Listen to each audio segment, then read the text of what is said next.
এনবিআরের যৌক্তিক সংস্কার ও চেয়ারম্যানের অপসারণ দাবিতে দ্বিতীয় দফায় লাগাতার আন্দোলনে কর্মকর্তারা, যে কারণে বৃহস্পতিবার সকালে রাজধানীর আগারগাঁওয়ে রাজস্ব বোর্ডের প্রধান কার্যালয় অবরুদ্ধ করে রাখে আইনশৃঙ্খলা বাহিনী।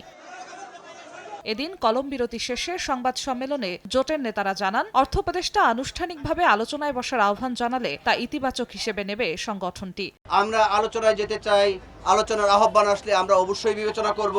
আমাদের এখন পর্যন্ত কোনো প্রকার আলোচনা ডাকা হয়নি, আহ্বান করা হয়নি। তবে চেয়ারম্যানের অপসারণের দাবিতে অনড় কর্মকর্তারা। শুক্রবারের মধ্যে দাবি না মানা হলে শনিবার থেকে আমদানি রপ্তানি সহ সব কার্যক্রম বন্ধ রাখার পাশাপাশি মার্চ টু এনবিআর কর্মসূচির হুঁশিয়ারি দেন তারা। এনবিআর এর বর্তমান চেয়ারম্যানকে আগামী 27 জুন 2025 খ্রিস্টাব্দ তারিখের মধ্যে অপসারণ করা না হলে 28 জুন 2025 খ্রিস্টাব্দ তারিখ থেকে ট্যাক্স, কাস্টমস, ভ্যাট বিভাগের সকল দপ্তরে লাগাতার কমপ্লিট শাটডাউন চলবে।